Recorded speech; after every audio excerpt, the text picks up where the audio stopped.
Hi again then guys, and welcome to episode 63 of Weekend Warriors, the review series for the very broad category of sports cars in a general sense on Gran Turismo, be it coupes, ragtops, even higher end executive coupes from the likes of Mercedes or BMW. Now this car is a more traditional idea of a sports coupe, and the vehicle in question is the Ford Puma. This was featured on Gran Turismo 2, and I have to be honest, of all of the cars that are not featured on Gran Turismo since Gran Turismo 2, this is one of the vehicles which I wouldn't necessarily campaign to get back. There are far more important cars than that, but at the same time I'm kind of surprised that this one didn't make it through, because Gran Turismo has always had kind of a soft spot for those lower end, more affordable coupes. Stuff like the Hyundai Coupe, the Honda Preludes, that kind of thing, European ones as well.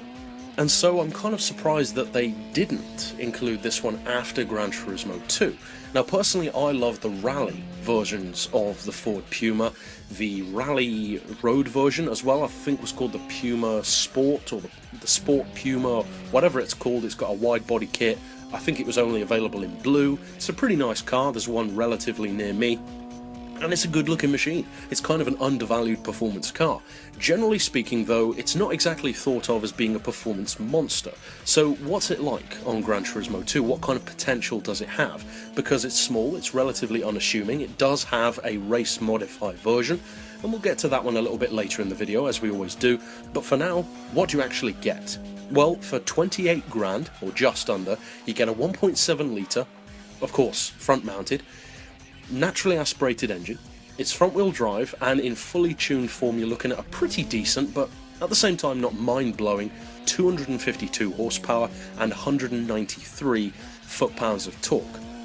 Now although that doesn't sound incredible, you got to remember that is a naturally aspirated engine, and that's pretty good actually for a 1.7 litre naturally aspirated unit. Now the car is light, as you'd assume. The fact that it's small anyway and front wheel drive just compounds that, and it weighs 951 kilos in peak road form, plus you can make it even lighter with the race modify where it drops down to 922 kilos.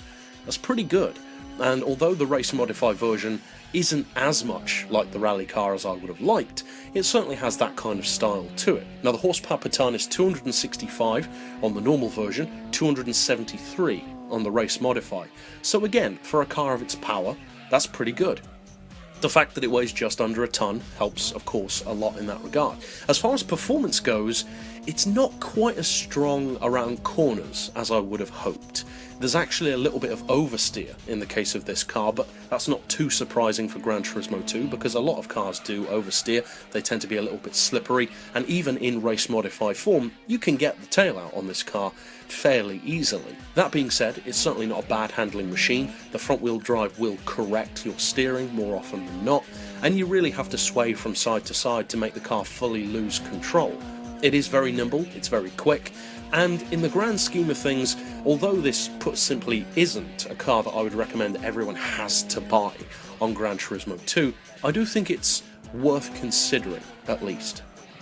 This is one of those vehicles that I would say is kind of in the second wave, if you will, of vehicles that I'd recommend buying. There's the first wave of cars that I'd recommend anyone who goes back to Gran Turismo 2, or any older Gran Turismo game, should try first.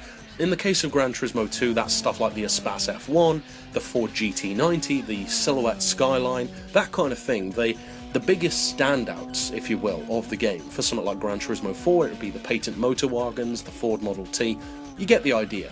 This one isn't in that kind of category. However, in a similar way to something like the Monte Carlo Mini, for instance, which we reviewed recently, or the Nissan Pulsar GT-IR, those cars aren't your first priority. For some people they are, but not for most people.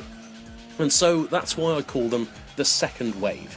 They're the cars that I would recommend trying out if you've already bought all of the major ones and fancy trying something a bit different that the older Gran Turismo games had to offer, and comparing it at least for yourself. Of course the physics are different, but comparing it to what it could have been like had it been kept in the game. The Puma would have been a useful car, I think, were it on Gran Turismo 5 and 6, because with the PP system as it is, I think this car would have been quite reasonable. It could have been a pretty good, say, 450 or 475 PP car, Probably I'd err more on the side of 475 pp, but it would have been pretty good for that. It would have given cars like the Integra a great run for their money. So overall, as I said, it's not a car which everyone must buy, and of course don't set your expectations too high, but if you've got a bit of extra cash lying around, maybe you're a Ford fan and you fancy trying one of their notable cars which isn't featured anymore, then yeah, I'd recommend checking out the Puma. In race form, it's not as good as you'd probably hope. Usually the race form cuts off a couple of seconds from your lap time. In this form it can do that, but the differences aren't really that noticeable, because although the cornering is improved, it's got more grip and more downforce, at the same time the downforce reduces the straight line performance, and it doesn't actually have a lot of that to work with anyway. So dropping that even more kind of negates the cornering advantage. But overall, that's it for this particular review. I'll see you guys next time, and as always, thanks for watching.